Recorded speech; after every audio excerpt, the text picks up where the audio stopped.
April 2020, there have been 12,000 reported cases in India with approximately 400 deaths, and 20 lakhs infected globally with 1.28 deaths.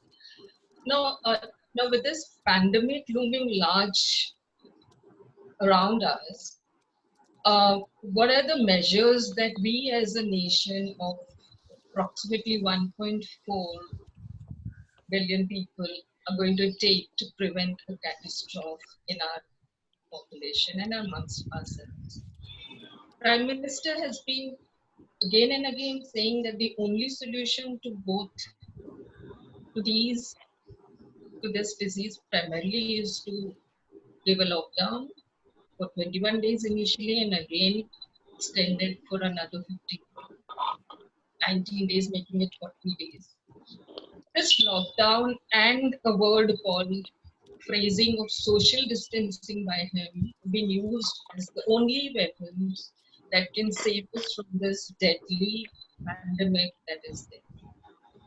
I, as a physician who was practicing some years back, would like to reiterate and say that lockdown is not the solution, but we are actually eventually postponing this disease um, by being inside the doors. But what is happening is, in the meanwhile, when the lockdown is happening, what are the state's efforts and what are the state's mechanisms to deal with this health crisis that is there? What is the preparedness that we are going to do for our own people? That answer our prime minister, our health minister, our home minister is not able to give us, which is really sad state of affairs. Now the word social distancing here in itself connotes to the caste, because so, social distancing, which the Dalits have been, phrased into a category for so many centuries as a separate community. He is using the term social distancing and putting all of us caged into our own homes. I think this needs to be rephrased. This has to be told to our state people that this is not to be used by them. Instead, we follow a pattern set by the Kerala Chief Minister, wherein he clearly reiterated and said that instead of social distancing, can we use the word physical distancing and social security, because the need of the hour is to help each other in this hour of crisis. Clearly, the social distancing emanates. It goes back to if you go to trace it back to our origin of caste, which Ambedkar had clearly written. He says that when the priestly classes, the Brahmins, they were the first ones to identify themselves. They grouped themselves and they said they want to distance themselves from the others, and that is how that social distance happened. And that percolated down to the Vedic texts that went into the people's mind and then into the practices of the people. This ritual of social distancing has been perpetrated by the Brahminical mindset. And again, it is being reiterated here in a disease setup quite blatantly and outwardly, which we need to condemn it. Perhaps this has been the situation in all the catastrophes that have been taking place, whether there is an earthquake in India, whether there is floods, or the unique problem for Indian situation is the caste, and this is a bigger epidemic. Perhaps there is no vaccine to it, and we will go through the corona epidemic, we'll pass through it with, the corollary may be there'll be many more deaths to it. But what of the remaining caste that is there, and how are we going to handle it? Because the sufferings of the corona remnant also would be the marginalized people here, the marginalized community, wherein there would be scarce medical health infrastructure. Um, they will not be getting the medical health infrastructure, the medicines which are to be given to them. Again, the inequity would be there between the caste and class, which is going to be there obviously. These issues need to be pertinently be observed, to be dealt with, and if not, then the entire one section of our community, maybe the entire marginalized community like the Dalits, the Adivasis, the Bahujan community, the religious minorities are the ones who are going to be affected at the most. And we've seen time and again, at least here in Delhi, where in the recent past we've had the Northeast Delhi riots, and soon after that we've had our corona pandemic. So and prior to that, we've been having our protests by the women and people across India on the CA, NRC, and PR. So one after the other, there were the issues being taken up to dismantle one after the other, and they were saying that these protests, these riots, these camps have to be dismantled, for they will be the places where they're going to breed the coronavirus. But the truth on the corollary is that this, hi, is that for the first time, maybe this virus is being perpetrated from the upper echelons to the lower strata. And now, how the entire machinery is trying to do is to give more of interest saving mechanisms to the upper caste, the upper class. How are we going to deal with the issues of the working class here, the migrant laborers here, the majority of whom are women? How are we going to deal with the issues of the women sex workers, the trans women issues, who have completely the women, the hardy workers, the domestic health, they are completely without food, ration.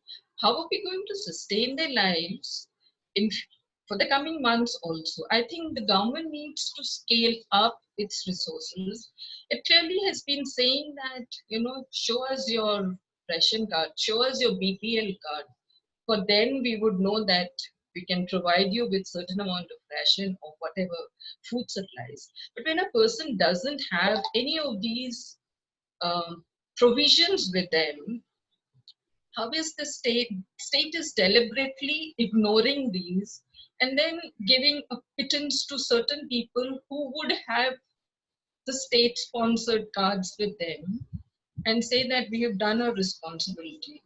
In the absence of such, the many individuals, organizations, NGOs, voluntary workers across India have been helping with our people who have been on the roads, hunger, not eaten for many days, whose deaths have happened, all unaccountable. And the, according to one of her friends from IIT Delhi, Ritika Kheda, she and her friends have been documenting the cases of deaths in the post-lockdown phases, where the numbers have increased to more than 100, maybe there are more number of deaths. What are those deaths? Deaths are because of starvation, deaths are because of accidents, suicidal deaths, alcohol withdrawal. Who's going to be accountable for all of these deaths? And mind you, each one of them, the people who are on the roads now, um, they are all from the marginalized community.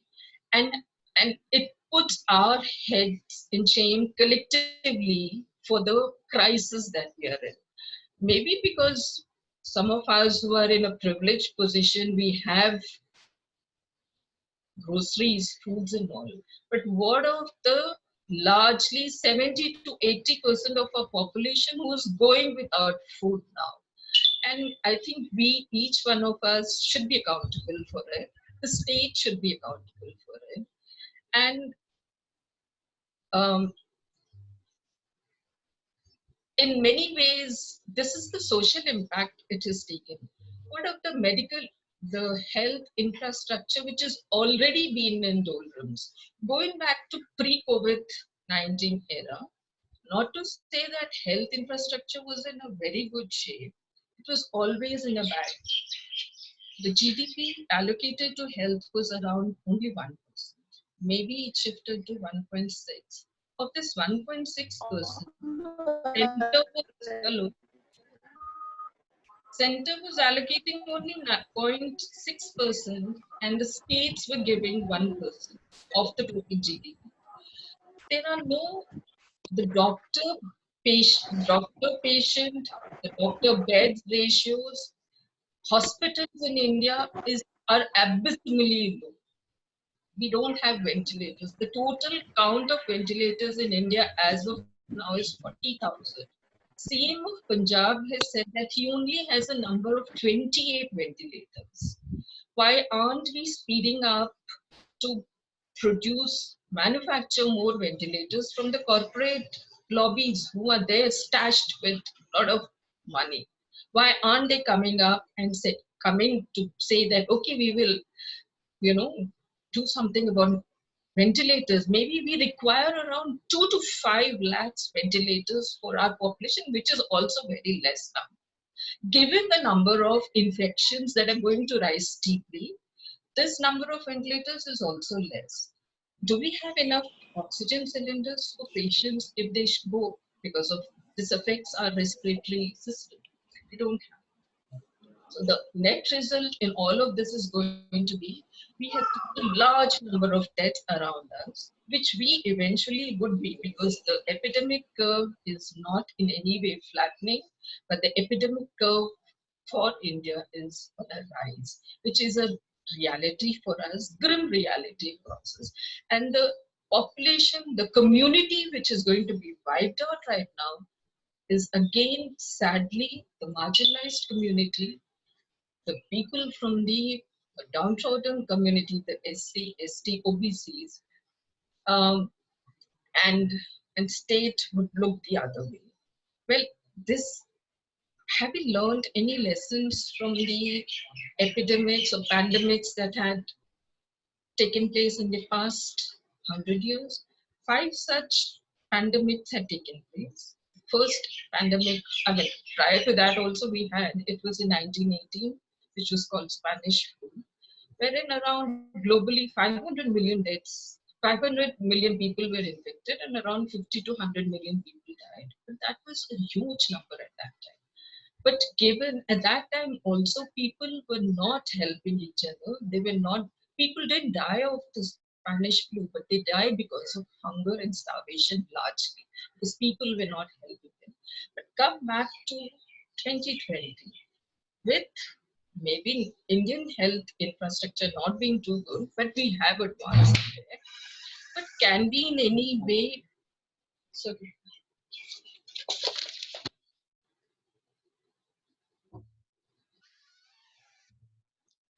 can we in any way stop these deaths or control these deaths? I'm not sure of it, and I am at loss of it here. Um, Loss because as a as a physician, I looked at it at this scenario more bleakly. Already, I heard that the COVID disease, COVID-19 disease, the vaccines are being tried, especially in Germany, and Trump, the US government wants a monopoly of that vaccine with the Bill Clinton lobbying there.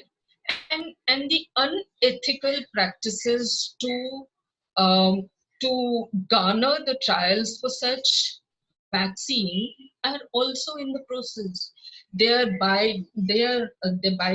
bypassing all norms for an clinical ethical trial regarding the vaccine, which is being done in the past also.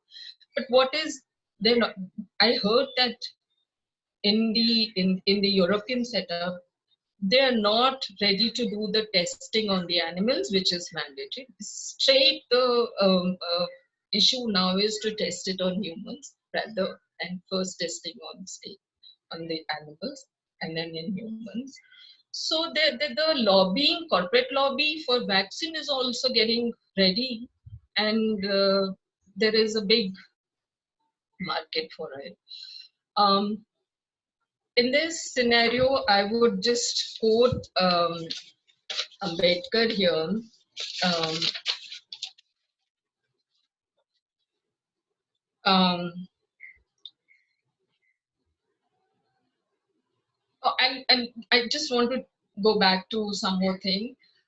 Here again, we are saying that there are certain category of people that who are the front runners, who are most, being affected by the corona disease, corona COVID-19 disease. But have we talked of, there is again a gradation here. There are these frontline health workers and there are these sanitation workers also who are coming daily without a miss, serving us in our houses, in the colonies, in the hospitals, in the trains, cleaning the metros, cleaning the trains, cleaning the buses, sanitizing colonies. But have we ever wondered about what protective care are they provided? In this situation also, in the scenario of pandemic, none of the sanitation workers have been provided with gloves, with face masks, with sanitizers. They are they're now at a double risk. According to our Indian figures, as per 1819, there have been deaths of sanitation workers one every fifth day in from 2018 to 2019. And the workers without any protective gear are entering the sewer. And if the toxic fumes they are engulfing, and it's a chance they might come out unscathed, but there are a lot many chances that they die. What now they are saying is, we come out, we will wear our fresh clothes, and we'll take sanitizer back home because in that small room where we are staying, we don't want to infect our wife, 3, 4 children, who might be, what will happen to them? And another thing, glaring scenario here is that most of these sanitation workers are contractual workers. They're not permanent workers. They're paid. They're not paid. If they are not coming for their daily work, the salary is deducted. So much so, the ironical thing was that on 14th April, on Ambedkar Jayanti, all the sanitation workers were made to come. They had to put their presence in the register and work in the colonies, because if they don't come, their salary would be deducted. But at the same time, when the sanitation workers demanded that even we be given separate places to stay outside our residential quarters, like the doctors and nurses are being given, for example, in Delhi, they've been given places to stay in Lalit Hotel. Um, the state refused, the governments have refused. Such is the stark difference between the both the providers, service providers. Definitely, I, I respect my all the colleagues here, starting from my sanitation worker friends, my co-colleagues in the hospital, my medical staff who are working day and night. For them also, the PPEs have not been provided. Instead, which Modi, our Prime Minister, is being forced and coerced to give hydroxychloroquine to Trump for, you know, he could have bartered for something from them, but there was no bargain in this thing, and he had to send hydrochloroquine to maybe the Western country, some European countries. But what if Indian population requires it at a later stage? Because we are lagging definitely by 1-2 months. Ajita, I Yeah. think we have to move on. Yeah. This, So I would just end, Meghna, with um, one quote of Ambedkar. Um, he had clearly said two things about caste: that caste is not a physical object like a wall of bricks or line of barbed wire which prevents the Hindus from commingling and which has to therefore to be pulled down. Caste is a notion, it is a state of mind. And secondly, he said very pertinent thing about democracy. He said that political democracy cannot last unless there lies at the base of it social democracy. So what does social democracy means? It means a way of life which recognizes liberty, equality, and fraternity as principles of life. I think which we need to strive at the core of it, and then only we can win over this COVID-19 and come. My only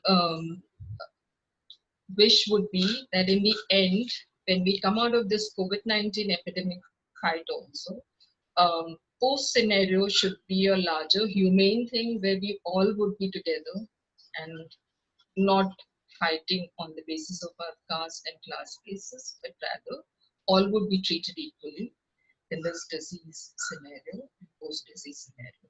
Thank you. Thank you, Ajita. We're running a little bit behind time, and I'm sorry to have to cut you off.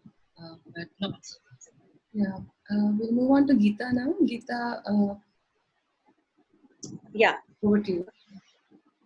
Am I audible? yeah. Yeah. Hi, and thanks, folks at Zuban, for doing this. I actually have been thinking a lot about scenes from my childhood. I was born into an Orthodox Brahmin family, and I remember this widowed grandmother who lived with us and who would constantly keep washing her hands should she touch this or should she touch that. And even if you were to sort of serve her curd in a matka, she would put some water on the ground and place the matka on that little secure zone that that water had sort of created for her. And this fussiness and this anxiety about keeping herself separate and clean and pure. As a child, of course, you constantly wanted to transgress that, and we would all go and throw ourselves on her and be scolded. But in contrast to that, and this is one situation, in contrast to that, a friend of mine who grew up in a Bahujan peasant family in eastern Tamil Nadu, she speaks of how she would be asked as a child to carry a pot of curd to the Brahmin quarter and give it to a family there who would then recompense them for it. And every time the pot of curd was taken over, the lady that received it would sprinkle some water on the pot and then take it inside. And my friend said, we remember that we would laugh at her all the time because we thought, this is so silly, a pot is so clean, why is she putting water on it?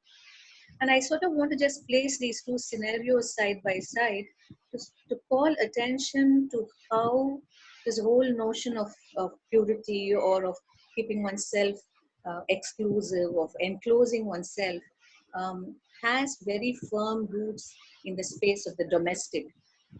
And therefore, women from Brahmin and other upper caste households become sometimes choicelessly, but sometimes also because they make that choice, complicit in the reproduction of this culture of distancing people, of keeping them away from the presence of the household. Um, Something that has been written about the role of women in doing this. The recent updated edition on caste and gender that Anupama Rao has edited, I have drawn from Perumal Murugan's volume on writing about caste, how several Bahujan Dalit friendships have had to stand the test of being invited to a household where the household is not really of your caste, and the constant questioning by the women as to whether this person can be allowed into the dining room, whether he or she can have access to the kitchen, and whether any other sort of intimacy is there between the two friends and so on. So I think this constant regulation and policing of the body and its relationship to space is something that unfolds in Brahmin and other dominant caste families. And I think what COVID has done to that is very interesting, because having thrown a lot of middle class, upper caste women back into the household in a very punishing sense, they have realized the horror of household drudgery on the one hand, of having to constantly share space with with men on the other, maybe their husbands, maybe other men in the household, all of which actually point to their own vulnerable space that they have in this household. But notwithstanding that, what they've done with that sense of vulnerability is not, I think, constantly. I mean, one hopes that they examine themselves, but I think from the kinds of anecdotal evidence that I've been collecting, a lot of them are displacing that anxiety, that sense of dread that comes with having to perform drudgery, that unease of having to put up with an embattled conjugal situation. They're displacing all of that into this very fervent worship of the state and the prime minister. That they see in the kinds of calls that are put out to them a form of national duty which they wish to perform.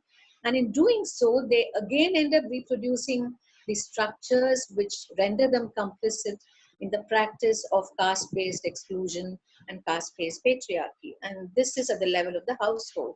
Now, I sort of want to turn my attention to the state. And I think what we find there is, as we all have seen, and as Vidya also, as Ajita also pointed out, that we see that the state has tried to address this problem of the pandemic in terms of a nationwide culture of incarceration. And as we know, incarceration is something that is punitive in a very fundamental sense, and it has been used time and again by the Indian nation state in different contexts, in different ways, to simply silence dissent, to restrain people from expressing opinions which are not congenial to the state. But in this instance, an entire population has been put under incarceration.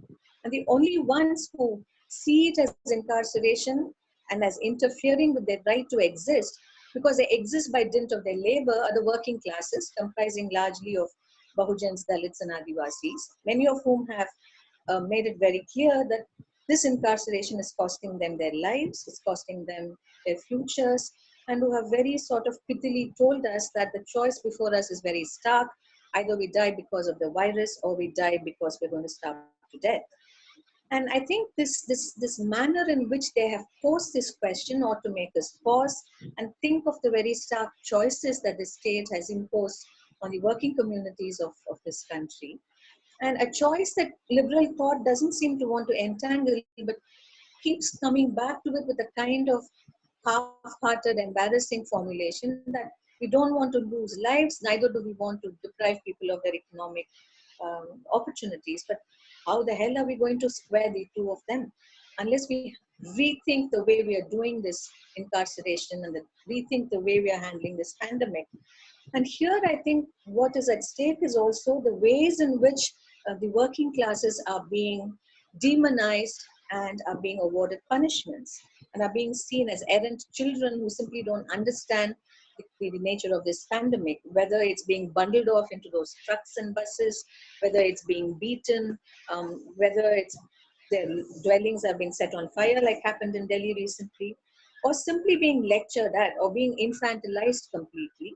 And what else is this but the state playing out this logic of caste, this logic of graded inequality, where it's very clear that those who are at the lower level of the hierarchy, at the bottom heap of the caste system, and those who are placed outside of it, are not deemed to be human, are not granted a coeval status, are being treated as if that they cannot think for themselves, and that they have to be constantly policed, monitored, and looked after.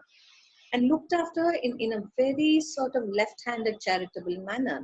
The way in which the food provisioning is happening, for example. This is not to sort of be disrespectful towards all kinds of efforts that are being put in this context, but just to say that the charity that the state is dispensing and wants us to dispense at its behest is a charity without compassion, because it simply does not understand or does not wish to understand that the situation that the workers find themselves in is not a situation that can be set right by this sort of charity, either in the immediate context or in the thereafter, whatever is going to come after COVID.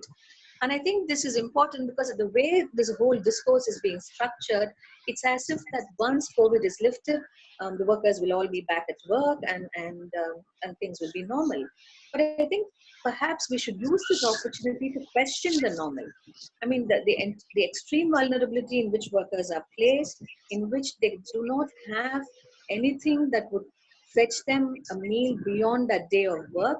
This points to the nature of the labor regime as it exists in neoliberal India, and which is so profoundly ignored and forgotten, because it appears that somewhere India is on an upward drive and India is growing and so on and so forth. And even those of us who care about labor sometimes wonder, but what is the choice?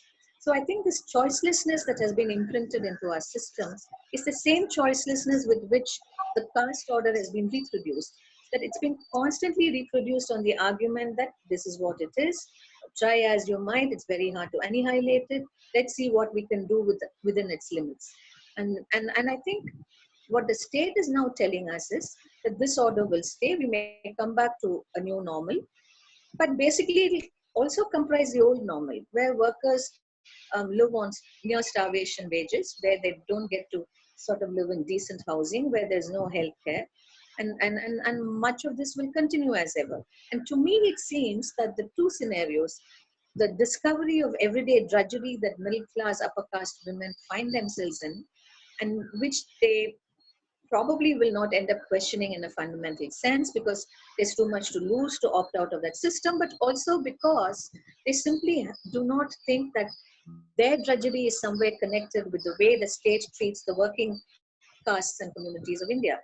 That there is a structural link between the two. And as long as they are going to be complicit in this process, that they are going to sort of work against this drudgery or work against conjugal issues simply in terms of individual empowerment and in terms of seeing their fates as unique and thinking of their own fates as something that they cannot help but will have to handle through the agency of the law alone, they are strengthening the larger system as well, by which labor is devalued, laboring bodies are stigmatized, and it becomes fairly normal and legitimate for all of us to go ahead with this system, except that when it becomes exceptional, we get into charity mode. And I say this out of both self-disgust and anguish, because the way we've all been made witness to this great hunger that the state simply does not wish to acknowledge or accept is putting all our efforts at dealing with the system to shame in some ways. So I think the caste order is being served an ultimatum by COVID. And if we are people who wish to opt out of this order and be human and embrace humanity in the sense that Ambedkar and Periyar and many others wanted us to, which is to completely think through this annihilation of caste project in a fundamental sense, and think over our own roles as members of the dominant upper caste or as the endowed middle classes and so on, and see how we might actually rearrange some of our living and working arrangements. That I think would be a small beginning. And if we don't do this as feminists, as those that are concerned about the way the situation of women is actually structurally linked to the whole caste order, we don't do it. I don't know if this question is going to be of importance to various other groups. People might work, of course, towards the annihilation of caste, but the annihilation of caste also requires a rethinking of what women do, endure, and carry through in their own familial and intimate spaces. So I'm going to end with that, and thanks very much, Zuban.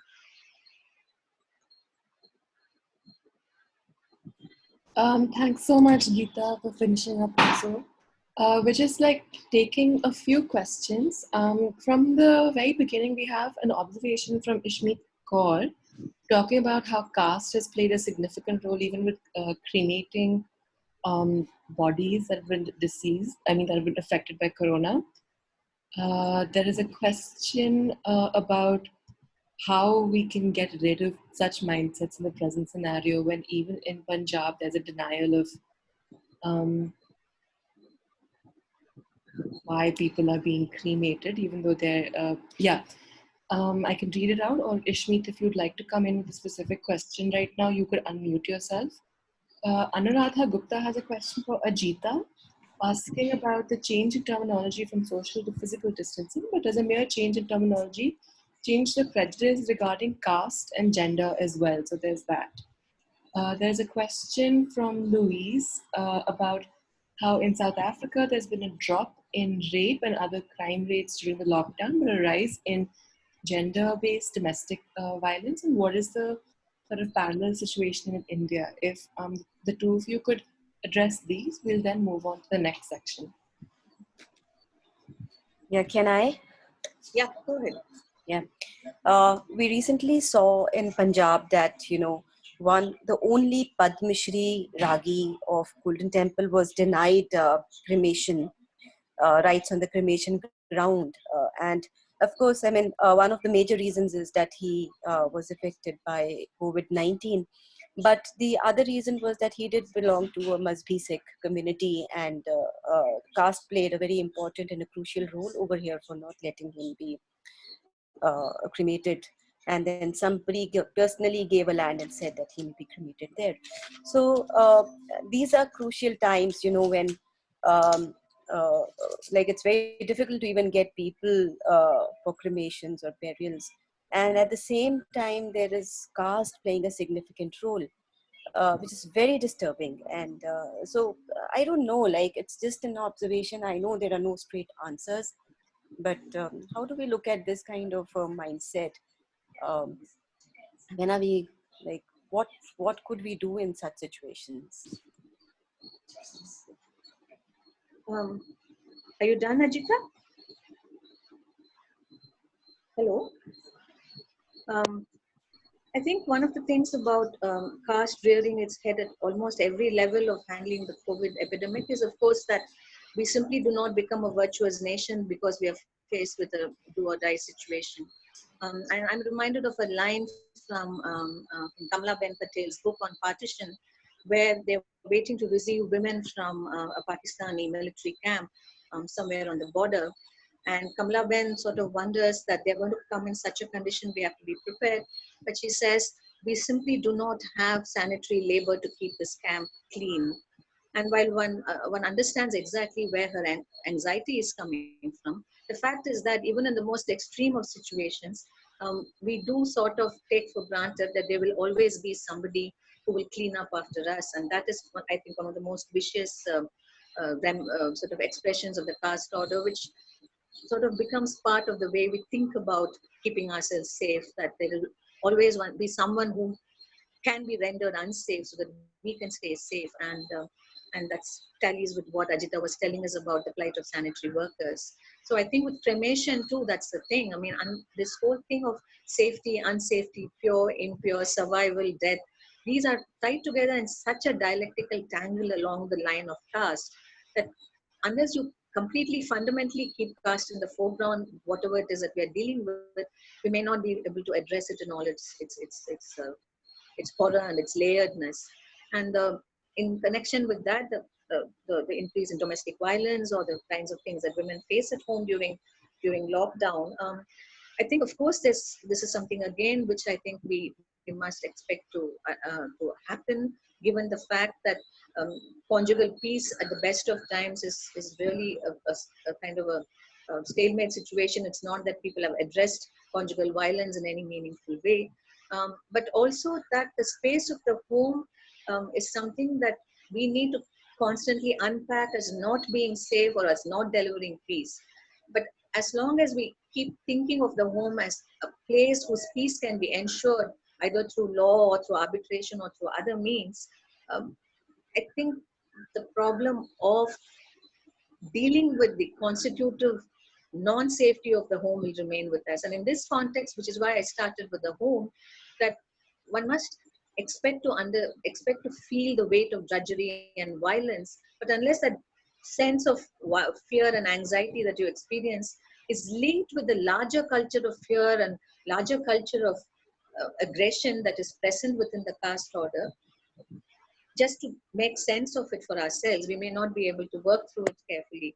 While we do all we can to minimize violence and to protect women, I think the whole political culture of protection has to also be integrated with the culture of active addressal and fighting of the caste order. And uh, I don't think I have any answers as to how I might do this effectively, but there it is.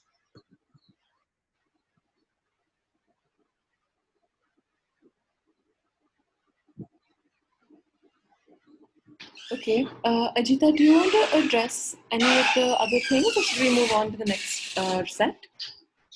I think we have a lot of questions, so we should move on. Sorry, I'm answering my own question now. But there are also a lot of comments, so I would urge everybody to give a good look to the text box, the chat box, and just see a lot of the insight that's coming up there. There's a question. There have been a few questions about rise in gender-based domestic violence and what those linkages with caste are. There is also a question about Gandhi and when privileged sections of society have experienced subtle cases of separation from the outside world, does that really lead to an extension and realization of empathy or sympathy? There is a question about upper caste and upper classes displacing worries stemming from incarceration at home during quarantine into worshipping the state and the leader. But what do they sort of like, how do they reconcile that with sort of like unemployment and questions about the economy? There's also a difference between the participation of lighting diyas and helping the poor. It's evident in how the neighborhoods deal with people coming to collect garbage. Charity without compassion is misunderstanding charity is a comment, and then there's a comment about Vikram about like whether compassion is the right word to be using because of its Christian connotations and others. Those are some of the comments. There's a lot more. Do any of you want to? Do either of you want to address either of those? Ajita, over to you. Sorry to interrupt, but I think Ajita ma'am is responding but hasn't unmuted herself. Is this fine? Yeah, Yes. Yeah. So if the question of social distancing versus the physical distancing phrase in itself is very, very wrong as far as the Indian context is concerned. Because here we, post-lockdown, we've heard of so many cases wherein a Dalit woman who post with the workers have gone from Delhi to UP, Basti, Gorakhpur district, Basti village, and she's cooking for the quarantine people who are there. And once the workers know that this is a Dalit woman who's cooked for them, they refuse to eat the food because this is cooked by a Dalit woman. That in itself answers many things here. That a definition by WHO Director General, wherein he says that we should refrain from using the communal and caste class definitions here. But the state leaders here are not doing that. I think the stemming of that is primarily we have to curtail it here and say that physical distancing of, as far as disease is concerned, of 1 meter with a contact infected patient is to be maintained as per WHO protocol and maintained so that one is not infected. But to say, then to come again to a comment just made by Meghna about this thali and banging of the plates post that 1 day Janta curfew, I think I would make a very, this is according to me, wherein the opinion given by my neighbors, by my friends, everyone is that the public health system is in doldrums. We would never want to go to public health system, public government doctors or government hospitals because they're in shambles. But at the same time, we would go to private corporate hospitals, the five-star hospitals, which are akin to hotels. But on that particular day, you're banging for all such people who are doing the services. Isn't that in itself a pseudo, a double standard way of conveying many things? Maybe it's just to please the state machinery, but inside, none of the people are happy with the system of public health system in India. That acceptance has to come out very clear and loud. Secondly, I was reading a couple of days back about how someone was writing about how domestic workers now are coming after the first lockdown series, are coming back in the first week of April to ask for their salaries, which have not been paid. And they're requesting the owners that can we do the dishes, can we clean the house, wherein they are saying that now after we are not coming, the entire the cleanliness, the hygiene, the so-called hygiene that should be maintained in this corona uh, time has gone kaput. The kitchen is stinking, the house is in bad shape, and these are our domestic health have given so much talk that they're saying that they are indirectly accusing us as the ones who are breeding the virus now, and they are saying that we are the ones who would take the virus back to our native homes from Delhi, from Mumbai, from Calcutta, and that is why they are blocking us at the highways. And the scenario that we've all seen in our TVs where uh, the Agra scene where a man is collecting milk from the road along with certain animals over there on the road. Such is the scenario now, and what we are now we would be looking here is wherein the food riots would start eventually, if such is the case that is there. I mean, I wish it shouldn't happen, but um, appropriate measures need to be taken by the state at a most urgent level to feed every mouth at a I don't think the pandemic of corona is the urgency here. The urgency is the hunger, the starvation deaths. As it is, India is ranked somewhere around 102 to 103 in the global hunger index of the 119 countries that are there. We are far too below in that level. We need to government needs to feed us, I mean feed every mouth, and that is how the death count could be stopped, because now all deaths from whatever causes, let it be the communicable diseases, let it be the non-communicable diseases, all would be attributed to COVID-19. um,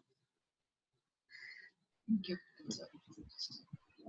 Very quickly, I think we may not have too much time.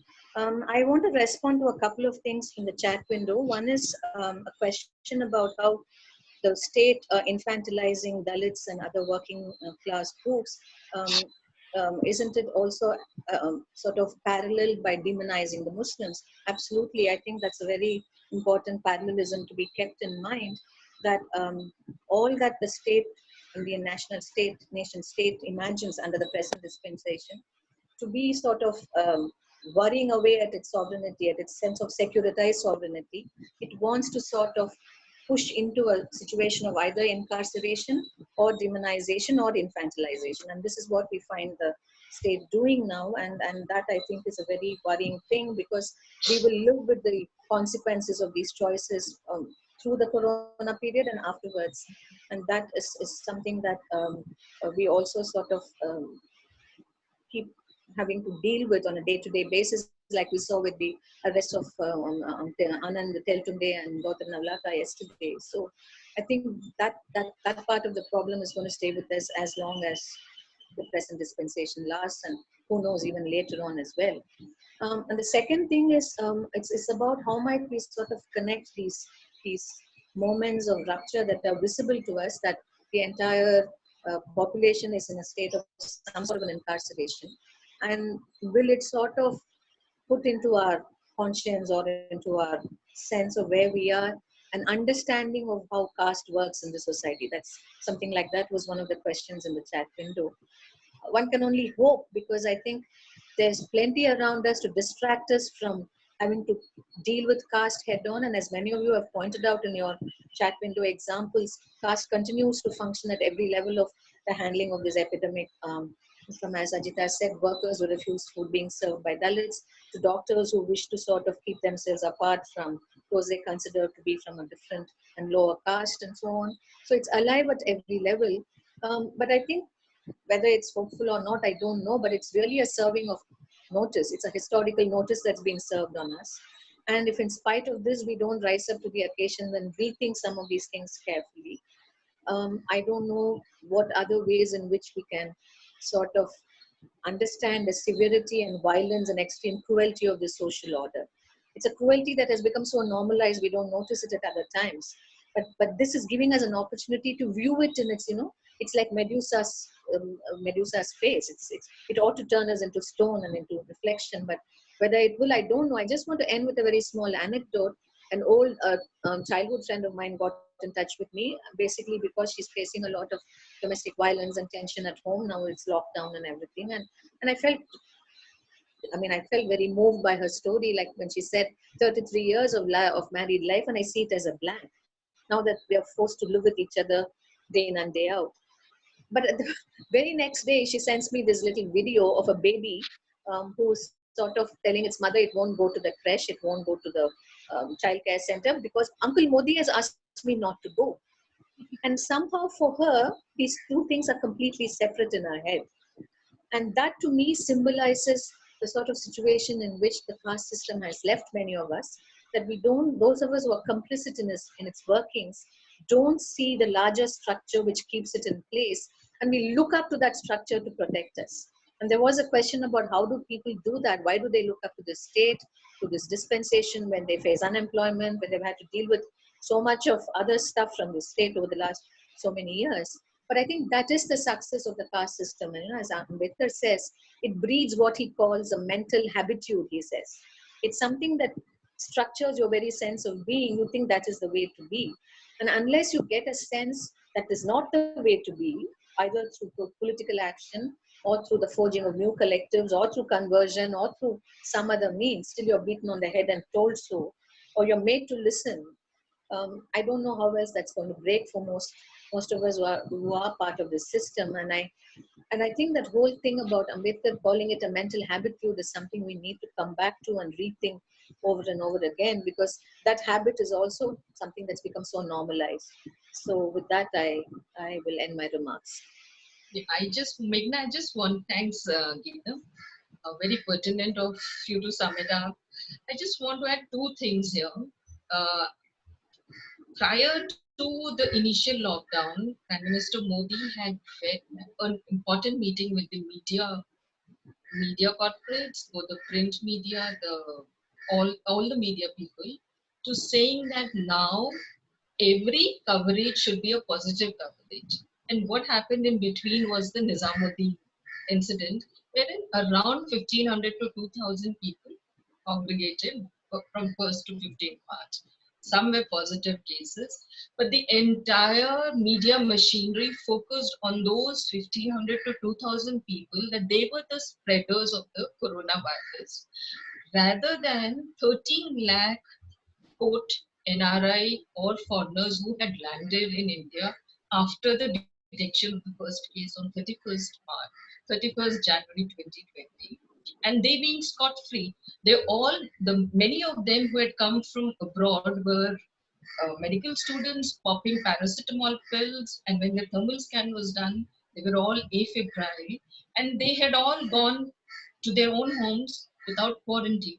So I think this thing about saying the entire media channels, I think the middle class and the upper class jargon that is going on, that these 1,500 people are the spreaders of coronavirus, I think that needs to be broken, and these myths have to be gone away with. And secondly, when I was speaking about the trans woman,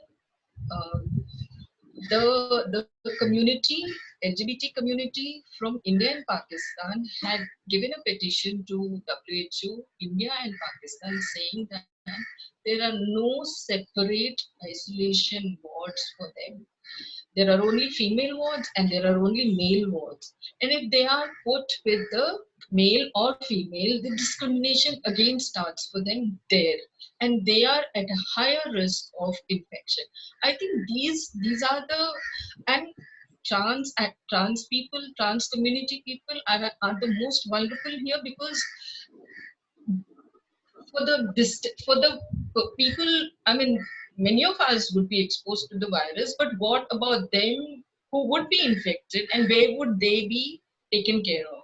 Hospital would not take care of them, the society would not take care of them, and they are just left out in the streets to die, like the other workers. I mean, I think a lot of other issues are there, but um,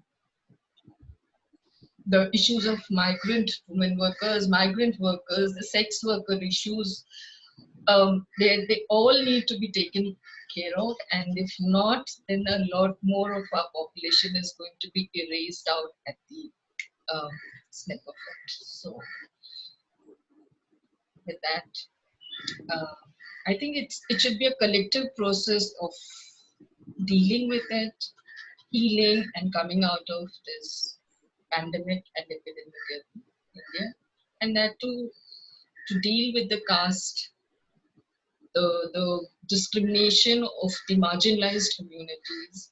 I think those are the larger issues wherein we as Democrats have to address it at every stage and every level, and that is how we can come out of it once that's. Thank you, Suban. Thanks, Geetha. Yeah, thank you, Ajita. Thank you so much, Geetha. There are some questions we haven't been able to address. And if people would like to continue speaking about this, feel free to write to us on social media or send us an email, and maybe we'll approach the speakers and see if they have time to engage more deeply with certain questions. And other than that, our next webinar is on Tuesday, the 21st, also at 12 p.m. If you haven't registered already, please do. We'll be talking about racism and Islamophobia, so sort of continuing some discussions that we've already begun today. And the speakers for then will be Hasina Khan from Bibak Collective and Alana Golmay, who runs the Northeast Helpline in Delhi. And other than that, I think that's all for now. Thank you so much for joining us. Thank you again to Ajita and to Geetha. Thank you. Thanks. Thank you. Thank you. Yeah, and bye all. See you. Bye. See you. Bye-bye. Thanks. Thanks